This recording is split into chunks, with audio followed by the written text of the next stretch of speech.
Good to have you with us today, my friends. My name is Henrik Palmgren. We have our friend Freeman back on the program today to talk about the latest strange developments of the space war, if we can call it that.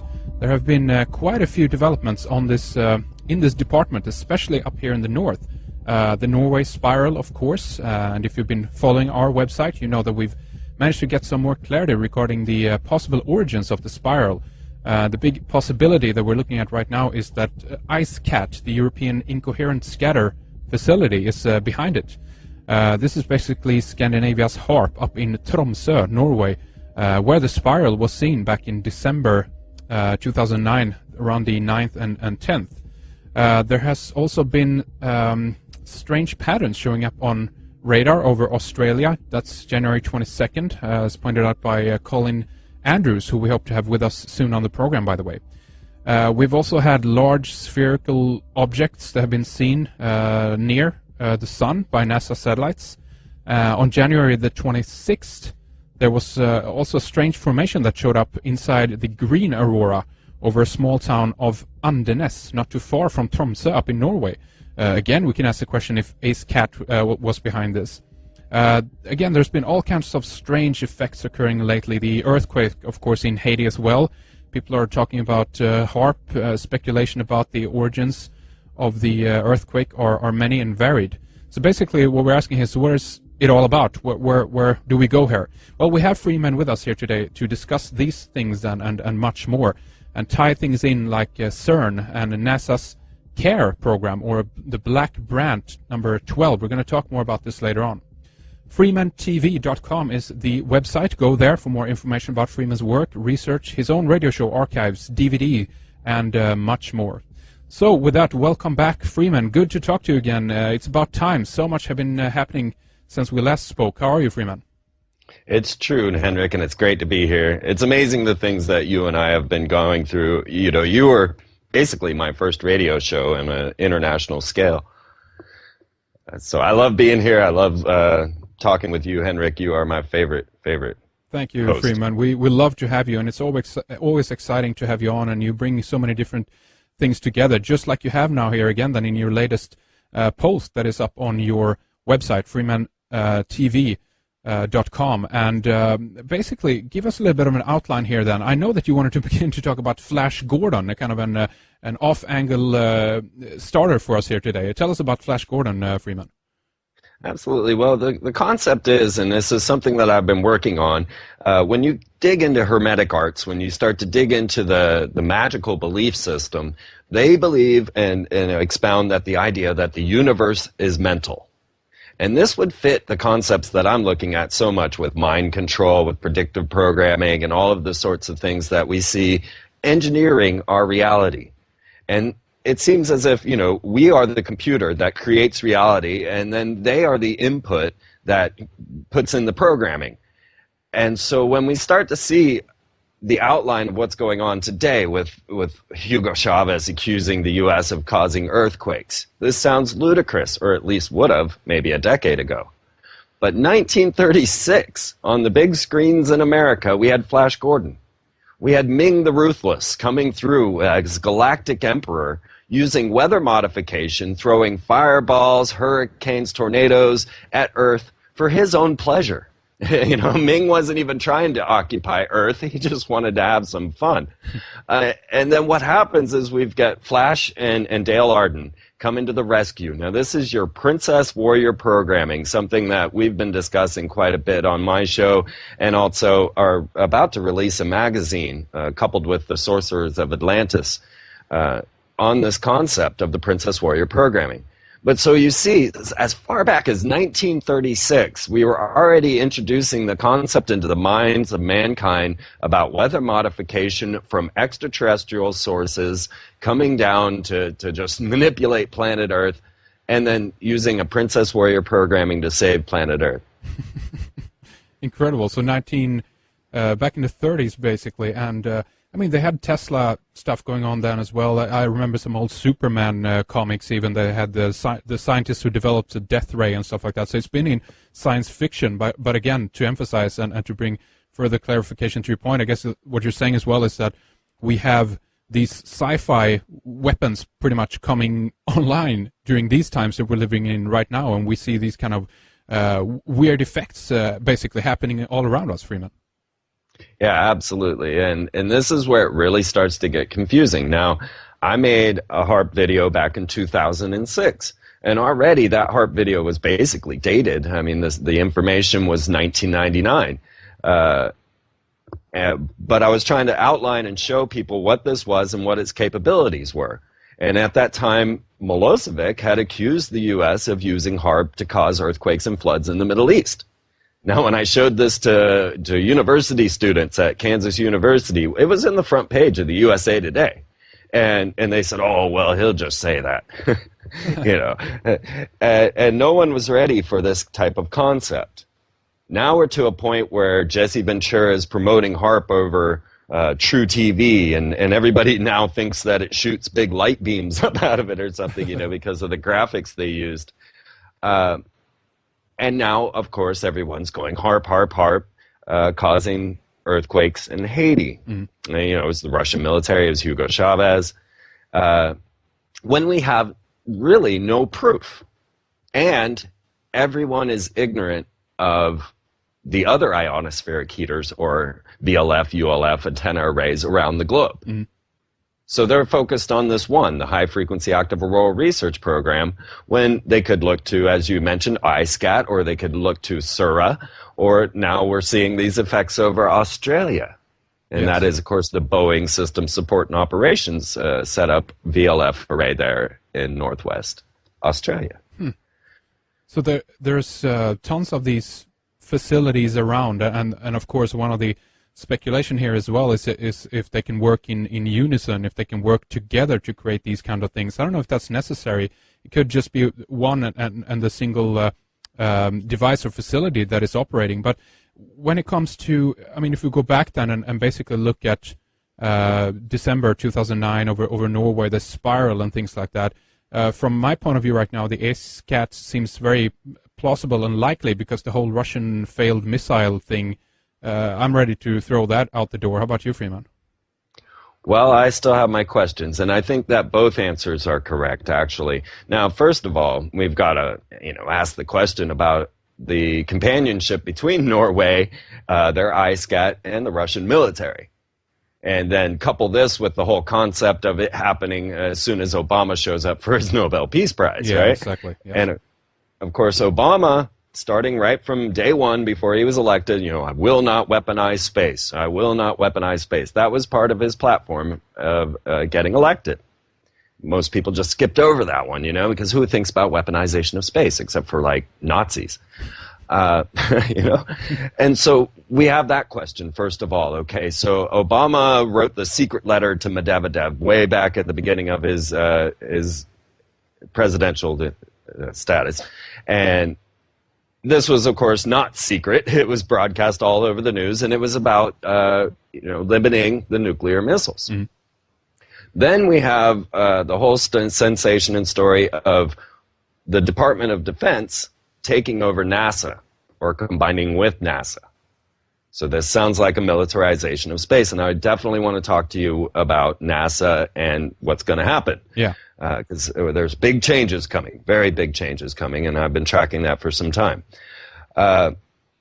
So are they working together, or do we have a Russia-Norway alliance as they're trying to break open portals into the other dimension, or what is going on? And is this a Switzerland-Russian-Norway alliance? Because it was CERN, being at world record levels the night before, was it involved in this Norway spiral? Okay, but the one thing that people are missing, and this is this Norway spiral. Okay, but the one thing that people are missing, and this is why I don't rule out the Russian rocket right away, and that is the cloud of care. Mm-hmm. Now, most people missed the cloud of care, and even the news did not know what the cloud of care was. Now, on September 19th last year, from the Mars facility, now Mars is the god of war, our new space program is going to be called Ares, which is Mars, which is the god of war. So, even symbolically, we are going to a wartime space program. Mars is the Mid-Atlantic Regional Spaceport there in Virginia. It's also known as the Wallops Flight Facility. And usually what is launching out of here is, well, actually there's only been a few launches from there, but they launch Minotaurs, which launch technical TAC satellites. TAC-SATs and CubeSats get launched from Minotaurs out of there. But it came across my notes from Rosalind Peterson over at California Skywatch that there was going to be this other launch called the Cloud of Care. So I began tracking it and following it. And you can see the news reports as I follow it, as it got delayed in its launch and things. So I have that all backed up under Space War News on my site. The CARE program was called the Charged Aerosol Release Experiment. And what it was a Black Brant rocket launching up out of Virginia. And what it did was explode an aluminum oxide cloud into the upper atmosphere at about 180 miles. Now, this is right about the level of the magnetosphere. Mm-hmm. And they launched this, and their reasoning for launching and releasing an aluminum oxide cloud up into the upper atmosphere was to determine the amount of incoming particles from rocket launches. Which kind of seems like a catch-22. Let's emit a bunch of rocket particles to see how many rocket particles are coming down, right? But the curious thing is that no one knew about this launch except for those that were tracking chemtrails, tracking these type of anomalies, and watching as these things erupt.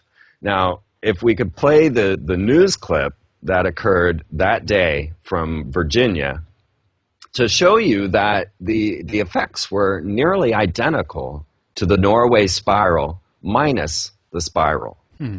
Let's cue up the clip and have a listen to that. We should have replaced the news music with the X-Files theme. Yes, that would have been very apropos. Because viewers from all over our region called into 69 News tonight reporting a strange sight in the sky. A lot of calls from Allentown and Bethlehem all the way to Berks County. Everyone calling in describing the same thing. So WFMZ's Stephanie Esposito joins us live now in Bethlehem Township with more on the details of that story. Stephanie. Hi, John and Karen. Well, at first we thought it was a joke, but so many people described it the same way.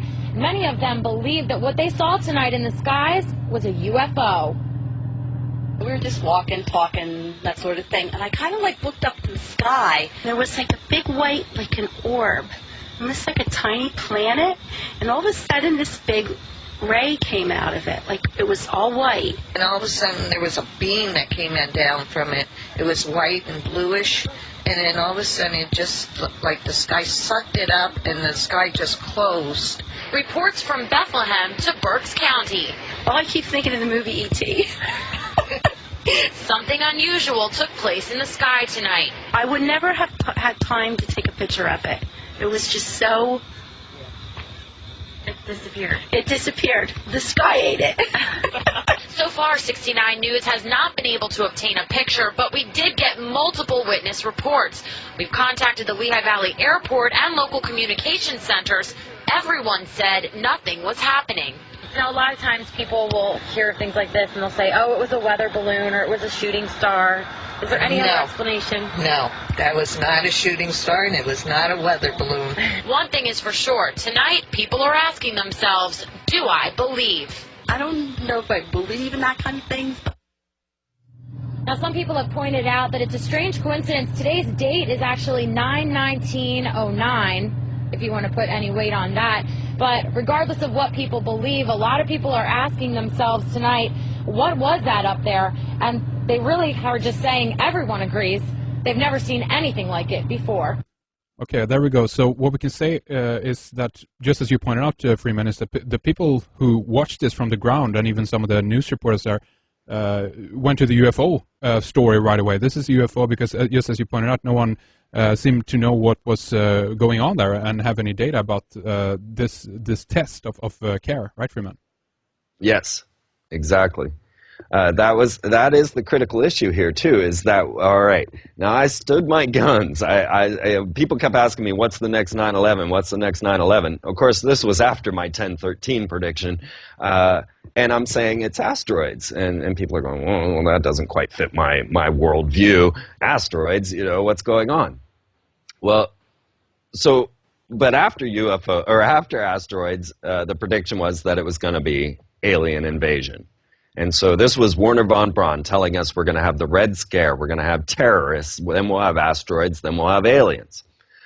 So as I started to track this and we started to watch this same scenario going on, back in December of 1999, a large meteor came in over the HARP facility, directly over the facility, exploded in the atmosphere, causing a sonic boom and an earthquake 3 hours later in Anchorage, Alaska, December of 99. So I began to track these things. Sorry, I got lost on the news story. Let's get back to that when we can catch up with the incoming asteroids. Mm-hmm. Okay, so when we're looking at this news story and they're interviewing the people, we start to see that they're describing very much a similar event as the Norway spiral. Many people, when they're looking at the Norway spiral, are asking, what was that black hole that opened up in the sky? Yes. And that this is the reason that they say this is not a rocket. Now, if we go to Richard Hoagland, enterprisemission.com, we see him proving that it was a rocket launch because he finds the rocket trail. But at the same time, he's still not convinced that it was a rocket or a missed rocket launch.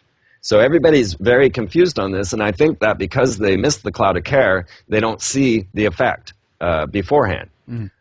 Now, what has happened when we're launching an aluminum, and another favorite part of my news article, that news story, is when they go, and this happened on 9/19/09. Some may find significance in this, as if, as if that was news, and as if they knew anything about doing numerology or specific dates. They're obviously not watching Freeman because they didn't know about the cloud of care. So what do they know about 1909, right?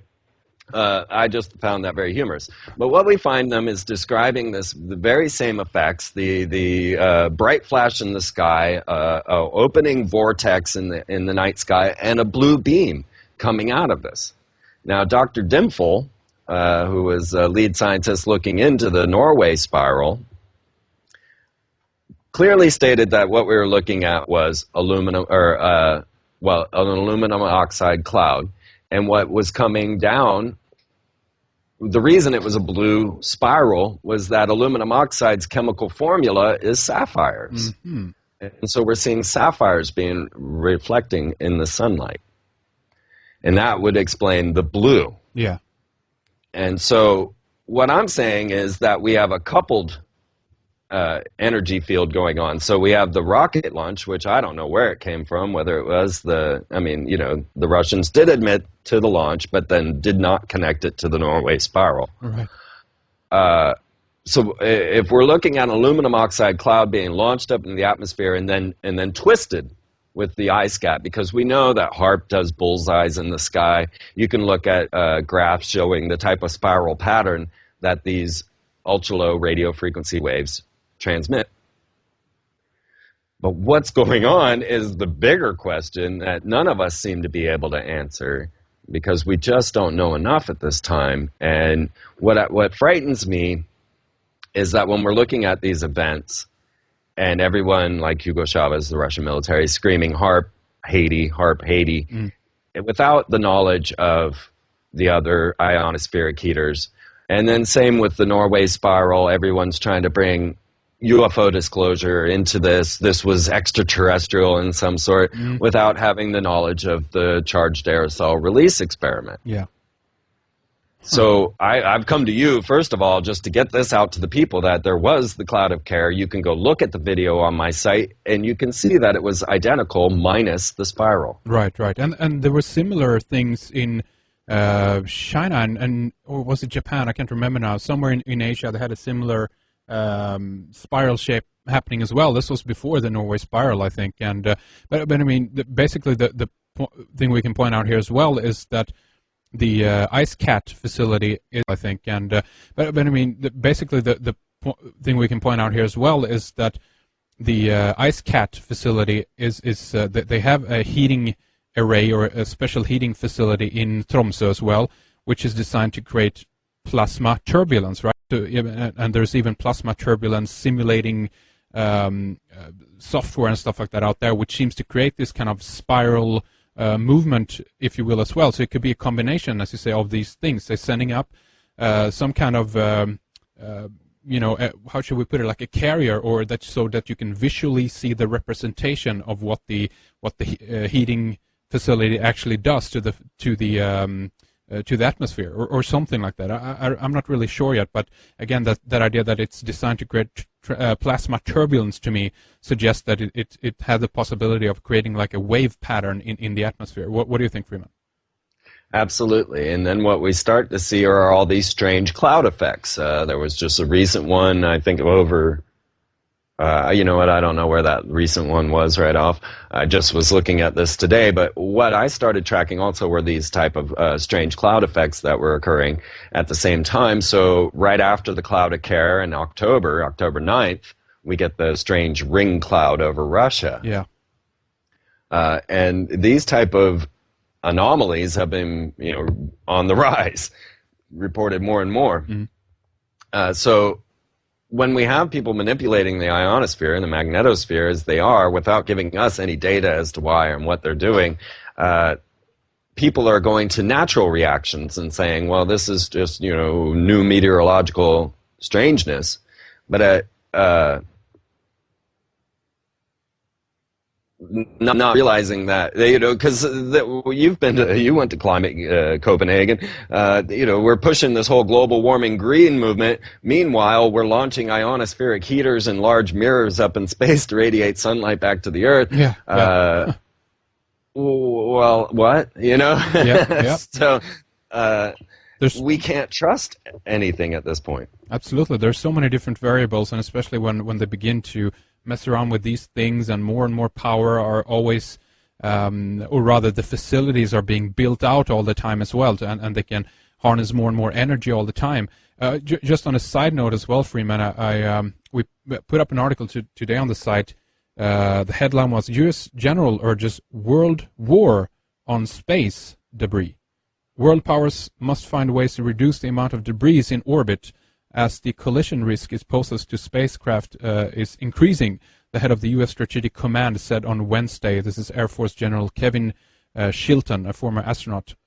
Just a side note, but that's interesting that they're gearing up for war in space, as it were, for different reasons and and different kinds of war in space as well, Freeman.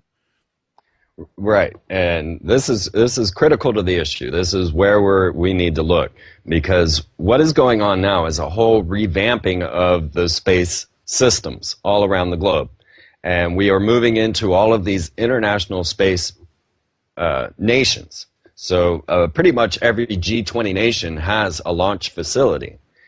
You remember India launching, I think it was somewhere around 10 sounding rockets for the eclipse. Mm-hmm. Then we have Astana, or Kazakhstan, where Russia launched the clown into space, where they launched the Cirque du Soleil guy. But that's where, Kazakhstan is where they launch from. And that city, by the way, is major. They're building their pyramid structures lit up in different colors. That could be symbolically seen as a major Illuminati capital, if you will, Astana in Kazakhstan.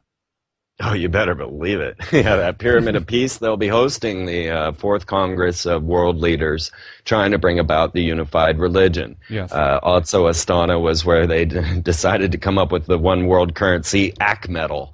And the name Astana actually means threshold, which brings me back to the double columns. Whenever I see the word threshold, I think of the twin columns in Freemasonry and the passage through into the temple, and this is the Empress.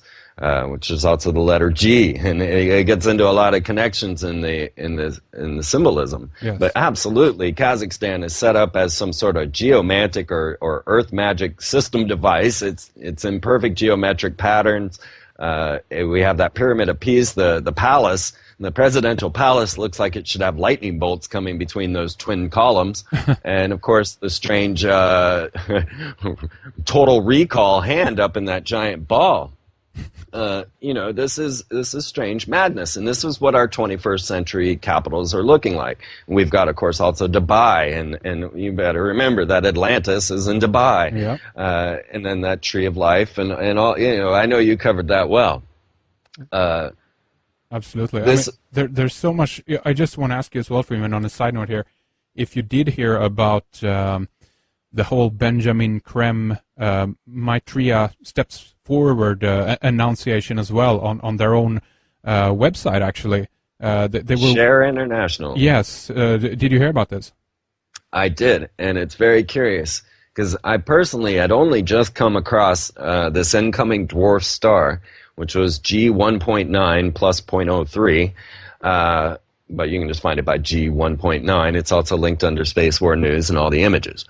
Now, of course, what Benjamin Creme was saying with this arrival of Maitreya, and they said that he had appeared on a national or American TV show, which I haven't found yet. I'd like to see. Me neither, yeah.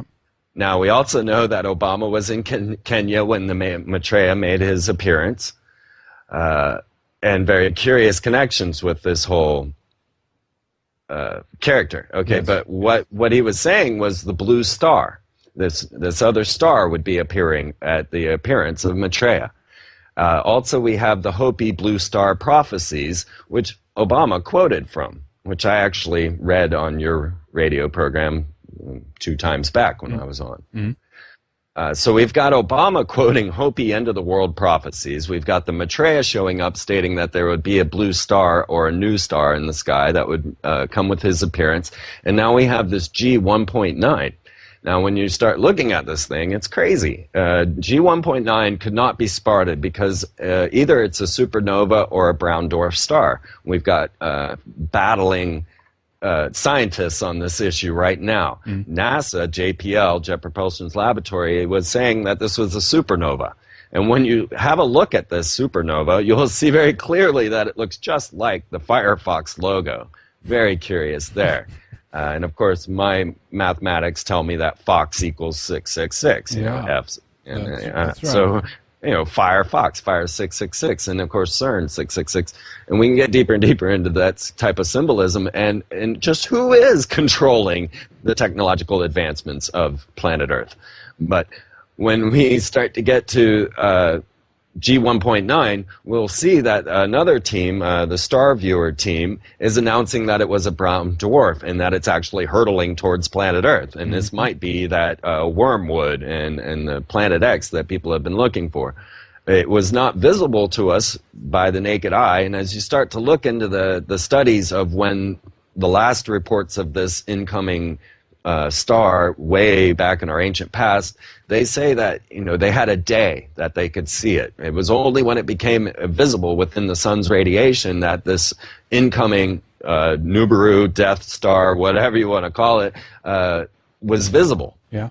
Until then, it's completely invisible. Well, that turns out to be the same case with G1.9, is that it is completely invisible to the naked eye. It was only when they launched the IRAS, or the infrared satellite up into space. Now, it also has to be in space. It can't be viewed from infrared on Earth or even other well,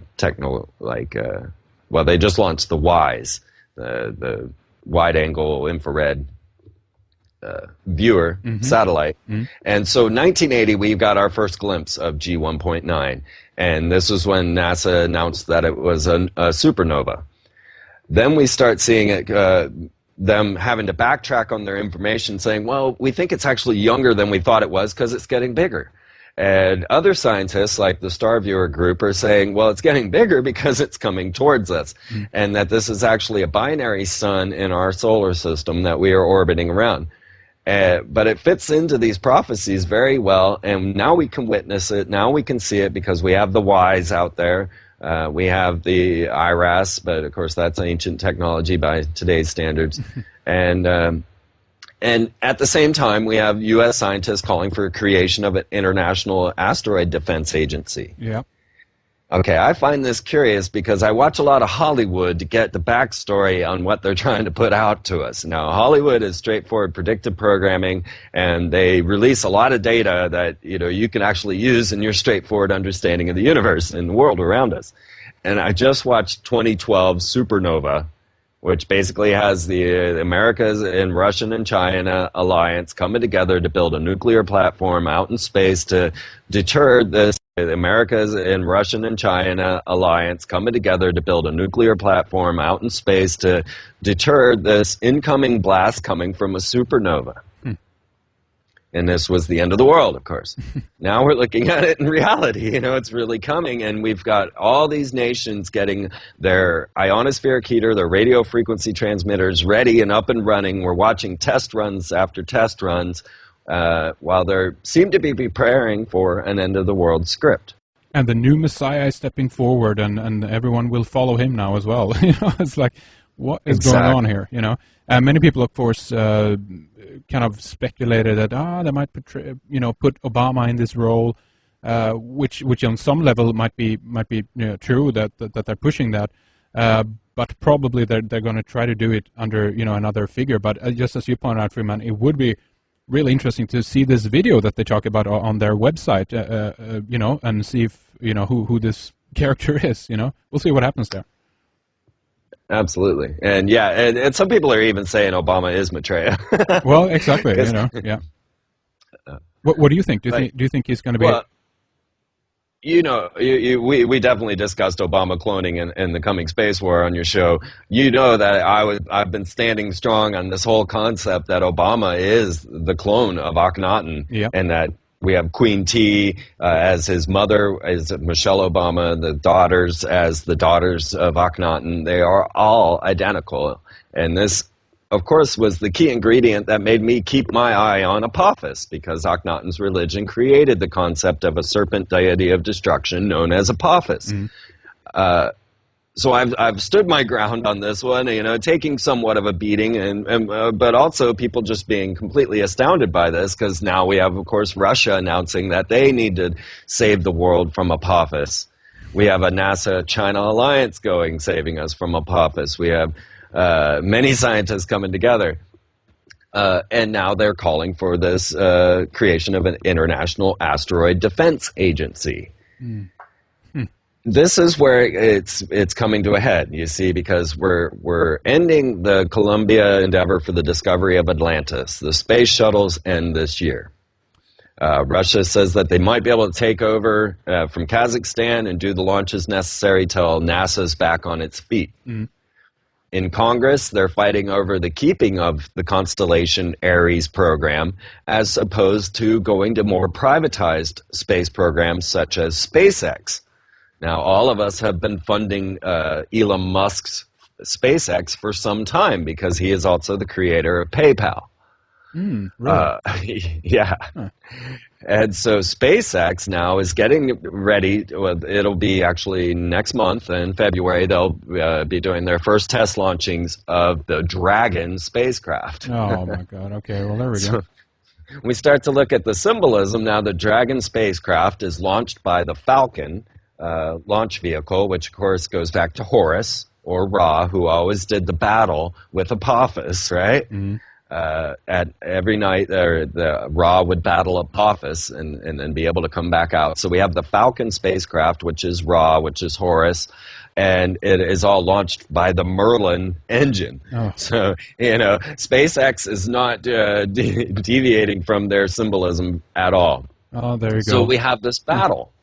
We have this battle right now as the privatized pioneers of entrepreneurism, which, if you believe any of that, are trying to get their space vehicle up, while the Ares of NASA is having so many issues. It's having vibrations on the launch pad that they can't get the Ares rocket to launch properly. Yeah. And it's curious because Ares takes 2 rockets. There will be the Ares, I believe it's the Ares 1, that would launch humans, and then the Ares 5, which was slightly larger, quite a bit larger than the Ares 1, to launch the equipment.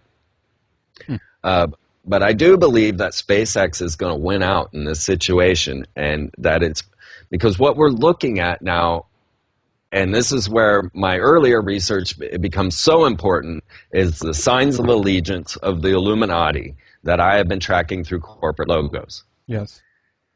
And when you start to take that into effect, you realize that Nazism is not a nation, it's a mindset.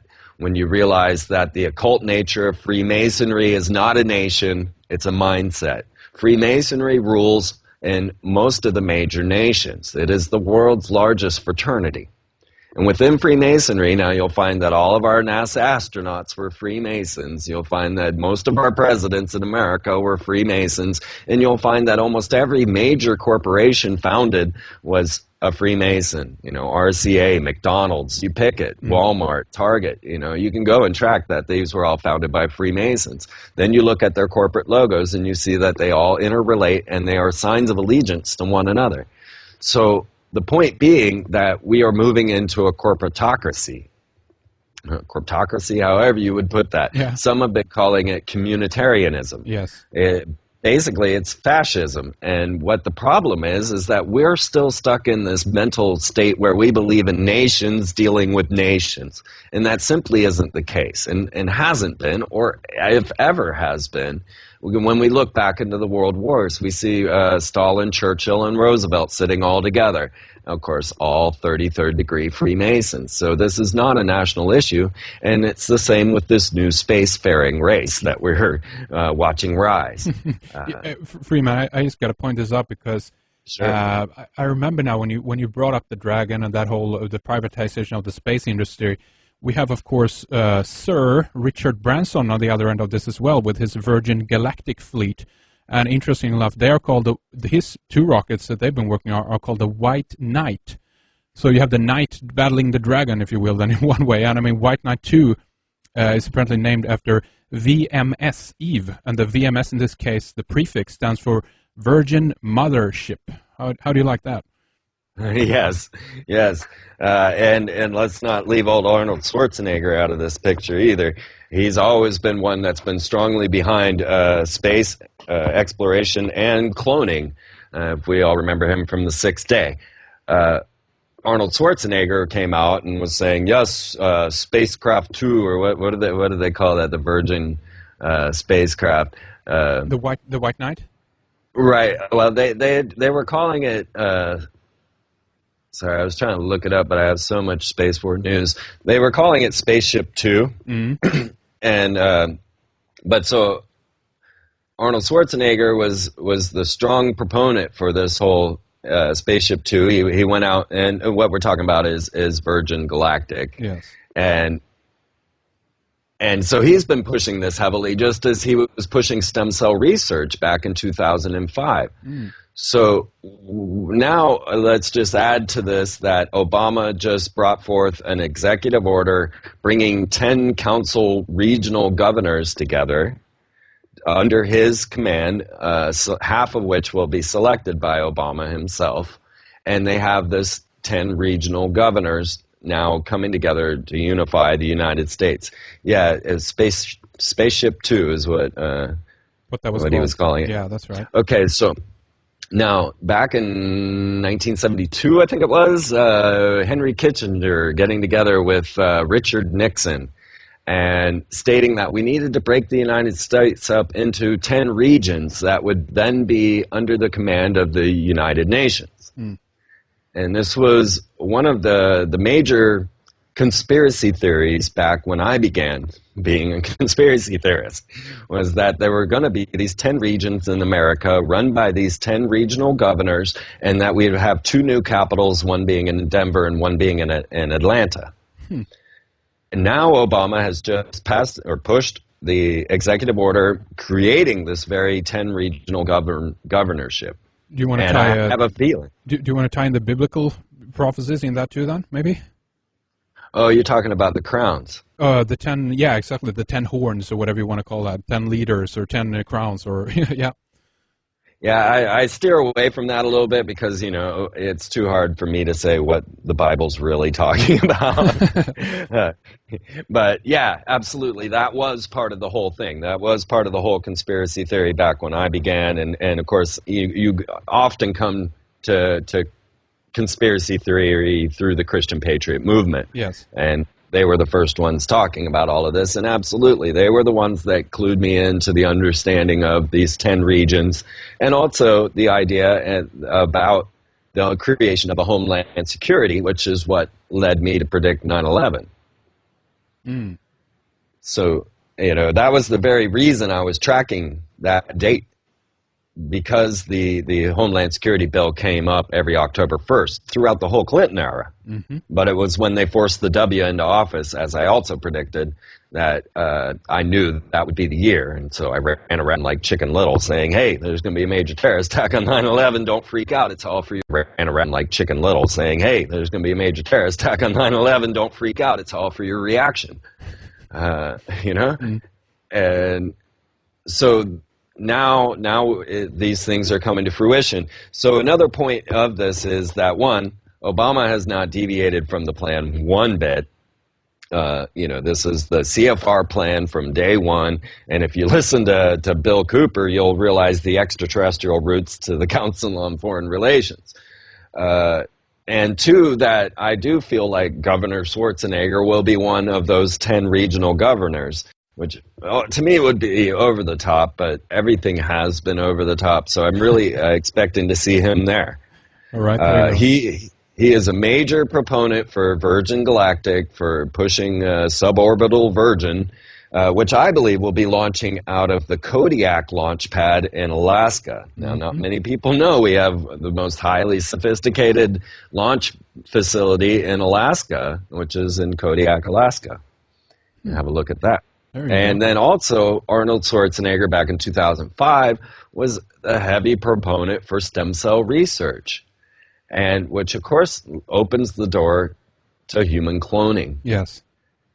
And Bush countered, George W. Bush countered this statement by Arnold Schwarzenegger by bringing out a bunch of stem cell babies that they had saved the cells and they were going to be destroyed, and instead they went ahead. Well, not they were sperm cells and eggs that they decided to go ahead and create instead of destroy. And George W. Bush had them all up on stage saying, "These children are not spare parts.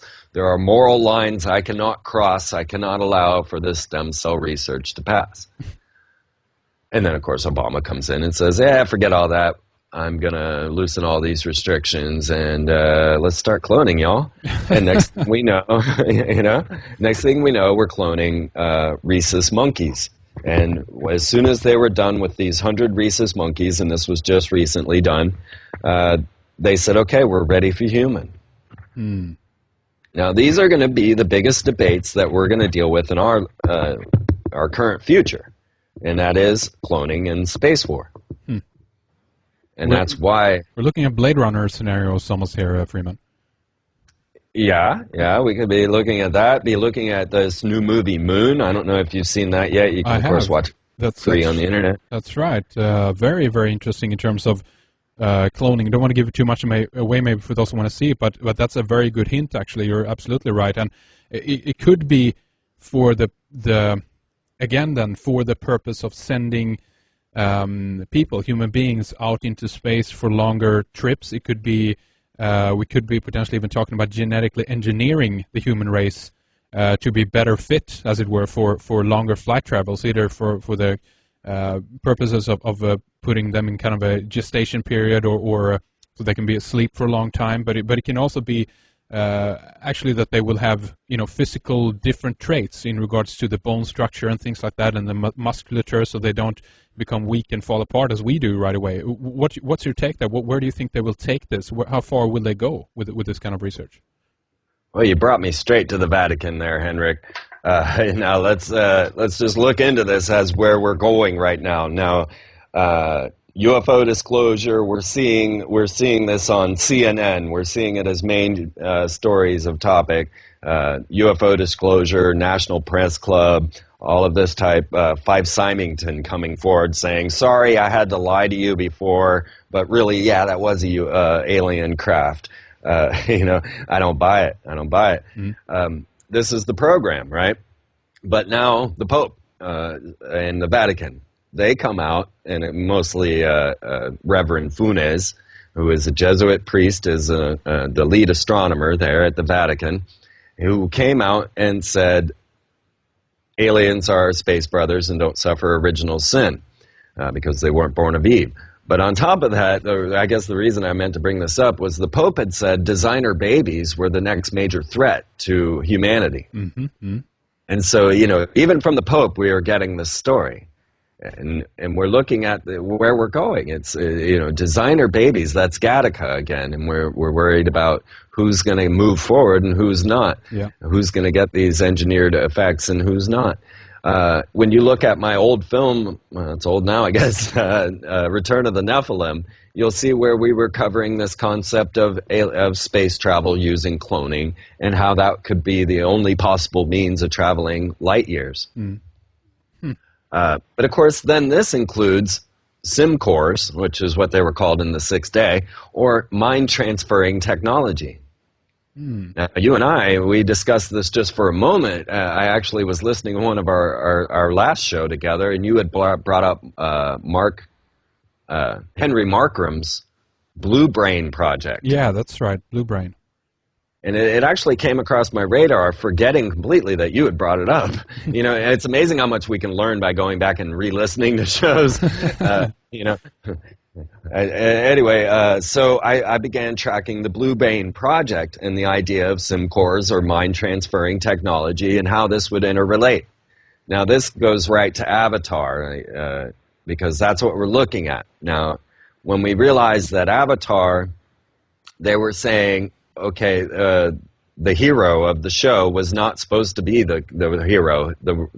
His twin brother had died. But they had to select the twin brother because his DNA matched the clone that they had created to transfer his soul into. Yes. That makes me wonder a lot about the cloning of Obama, I must say. Because, do we need this particular genetic line to bring back this entity? Because, I've covered a lot of times how, and you can get this out of even the golden tablets or the emerald tablets of Thoth, of specific genetic bloodlines incarnating particular entities through rites and rituals. Yes. And then we're always got to question why our leaders are going through these strange rites and rituals. Most people don't even know that this is occurring. Yeah. But when we start to look into this mind transferring technology, and you had guided me to Blue Brain, although I found it again later on my own, I started to realize where we're at with this. Now, Benjamin Funes, the reverend that I was speaking of that was working for the CERN, or with the Vatican Astronomy, is also now coupled with CERN. And this happened the day after the Norway spiral.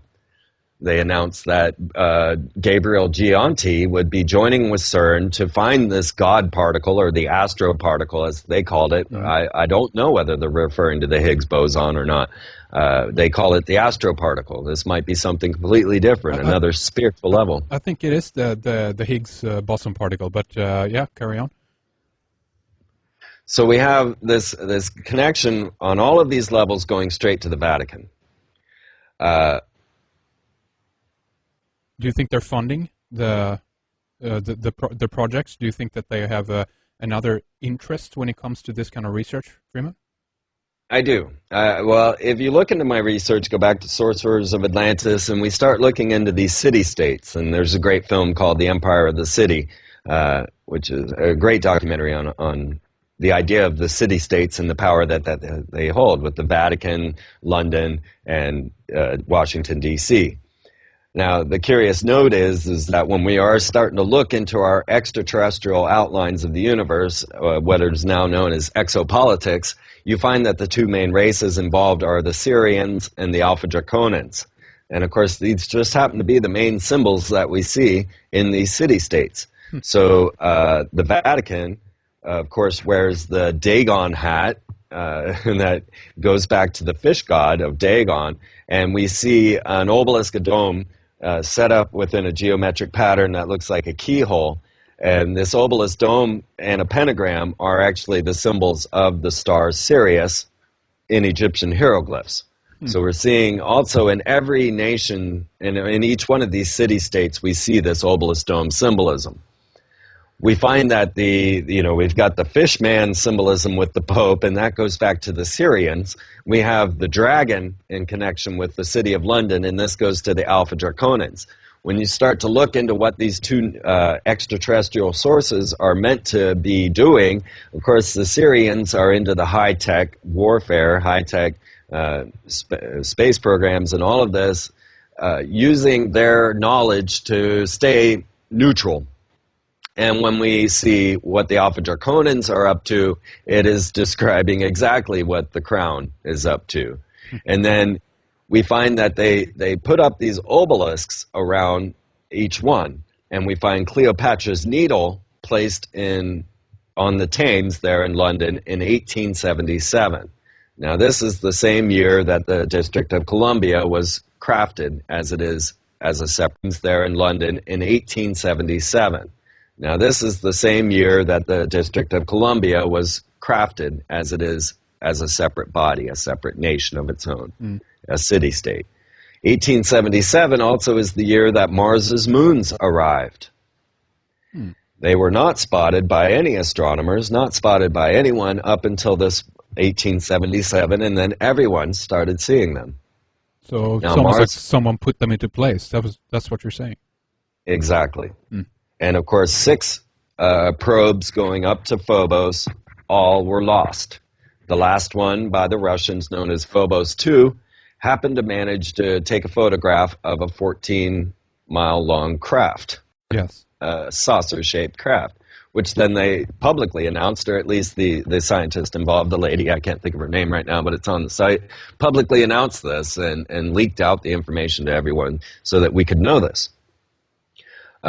Phobos is going to become a major issue here really soon. We're going to see the Russia-China alliance launching for Phobos probably this year. It was supposed to be last year, but it won't happen. We've got Buzz Aldrin announcing that there's a giant monolith up on Phobos. Yeah, put there by God. It was put there by God. You know, what is that? Strange. Very, very strange. Goes right to Stanley Kubrick, right? In 2010, the year we make contact. I believe that Phobos is going to be a major focus point in this whole disclosure movement. That they're gonna attempt to announce that humans have traveled to other planets, and I think they'll use Phobos as their example. That they'll find ancient architecture on Phobos. So back up there, Freeman. Are you saying that they're going to discover it and say that we did it in the past, or what do you mean? Yes. Okay. Yes, they're going to rewrite history at this point. Now, as all of this is coming together, just to throw the Pope back in, we have my whole prediction of July 4th, that the Vatican will make moves on the Temple Mount on the 4th of July, and that this is going to spark this final holy war. So it's going to be all of this at once. We're going to have strange incoming bolides. We're going to have giant V-shaped craft flying over. We're going to have a holy war sparking out of the Temple Mount. And let's not forget that in Mecca, the Kaaba stone is also extraterrestrial. We're talking about this, rock from God. Yep. And when you start to watch some of the old cartoons, such as Conan and some of these, there's this video series on YouTube called Tell Evil Zion, which is basically television broken up into 3 words. And you'll see some of these old cartoons, and they talk about the space metal needed to defeat this incoming reptilian threat. Yeah. And so I see all of this coming to a head right this summer. Okay, Freeman, I got to just throw this into the mix here, and then I want to take a short break and continue talking more with you because there's so much. But how about this one then? Because I recently here put up on our website information regarding the iridium, among other things. We're talking oil and gold and so forth, but the resources in Haiti. One of the reasons for the occupation/invasion, if you will, of U.S. and UN forces in Haiti after the earthquake, we don't need to take into the picture that this was manufactured or not. I mean, that's still a big possibility, obviously. But again, what is interesting is the reaction, what happened afterwards, the way that certain rescue planes was denied to land.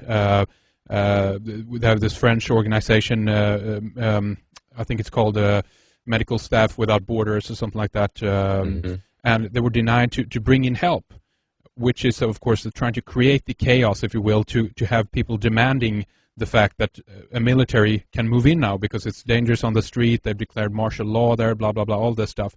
But again, this goes back to the idea that there's apparently a lot of gold in Haiti, and there's also a lot of iridium there, which is used in space travel, and a lot of materials, this article said that we had up on the site, these are a lot of materials that are used and are key in terms of space travel and the space satellites, things like this. So could it be that they're moving in on this region now because they need more resources, they need more minerals in order to actually build some of the things that they're planning? What do you think, Freeman? No, they offended God with their pact with Satan. Oh, that's right. Oh, God. Yeah, okay, so we have reports showing, we're calling this the humanitarian invasion. And we have reports of, 2008, October of 2008, the geologists saying, look, Haiti, the Port-au-Prince, is going to be hit by a 7.2 earthquake. This was 2008. You can find that in my Space War news, and now they're reporting that report in other news. Mm-hmm. So we have the idea that Haiti was due. There was no escaping a 7.0, 7.2 earthquake because the plates hadn't moved in something like 800 years. Maybe it wasn't that long, but something like, anyway, geologists had predicted it. But when we start to look at the anomalous, then we realize that, okay, for the first time in 300 years, the UK, the British Navy fleet, leaves the area. Now, this was just weeks before the earthquake. Yeah, I missed this totally. That's very interesting. Yeah, first time in 300 years that they hadn't covered that area. And then, of course, then they had to spend all the time coming back. Yeah. So then we have Southcom in Florida setting up an internet online database system in case a tsunami hits Haiti. Now, this was the day before. So the day before the Haiti earthquake, Southcom setting up a massive computer network in order to facilitate communications in Haiti in case there was a tsunami at some point in the future. And then it happens, the major earthquake happens tomorrow. Yeah. And they just happen to be ready for that. So Southcom just happened to be doing, test runs right before. And then, of course, the humanitarian invasion, where the military comes in, takes over the two airports, takes over the presidential palace. Hillary saying, well, look, we don't want to take over your nation. Just give it to us. While George Bush is on the radio, on the airwaves saying, we know they all need blankets and stuff, but just send us your cash. Right? Yep. Okay, now here's the critical ingredient that we all need to take into effect, is that when we're looking at global structuring, when you realize that world wars are nothing more than social engineering, that there are leaders on all nations coupling together to say, okay, let's pretend this war, which of course is real to all of us because we live and die in it, and so we can cause more social change. The social change they need at this moment is to take down this concept of a free nation, the concept of a democracy in America, which has never existed. This concept is a fluke. It's a belief system that's been implanted into the moguls while the wizard elite live in an international world. So right now the whole engineering script is to bring down America. So all of the attacks are going to be going on us. They're going to be saying America's trying to take all the gold, iridium, and everything else out of these nations, just like the Iraqi war was all about America taking oil, when we know there are deeper pictures there because they're invading museums and taking these ancient artifacts, and that there's a deeper story that goes to our ancient past, goes to high civilizations in the ancient past. And if you don't believe that, it really doesn't matter because they do. When you start digging into Freemasonry, digging into the Thule Society, digging into Nazism, and every one of these type of situations, you come back to ancient civilizations and possible extraterrestrial involvement. Now, I'm not one to say that 10,000 years ago aliens came here and did this. I believe that civilization of humanity did exist for millennia. Some are even showing like Michael Cremo with 200,000 years of humans as we are, as Homo sapiens as we are now. Yes. So the whole point is that we got to be careful because they are engineering a social structure to change to a global system. They need to point the finger at America to say, look what happens when you give people liberty. You need this UN. You need us to be your council. Maybe they'll even come up with a new council beyond the UN because everybody hates them. And we'll start seeing more councils gathering in the Pyramid of Peace in Kazakhstan, Yep. this will be, but the whole thing is to point the finger at America so that they can then engineer and say that. But yes, I totally agree that Haiti is a perfect spot for all of these type of metals, and I have been saying this all along. Why are we collecting gold? You know, people like to say, oh, it's this rare metal that we all just agree upon as our monetary structure. BS, I'm sorry. We have been collecting gold since Yahweh told us to, and probably beyond. And it is for a purpose, and it's not to store inside a mountain vault so that we can have some form of currency. Yeah. That's a lie, and we've all been misled. So I guess what we can say in closing for the first segment of Freeman is the show, if you will, is about to begin. Freeman, stay with us. We'll take a short break and continue talking more about this in our member section if you up for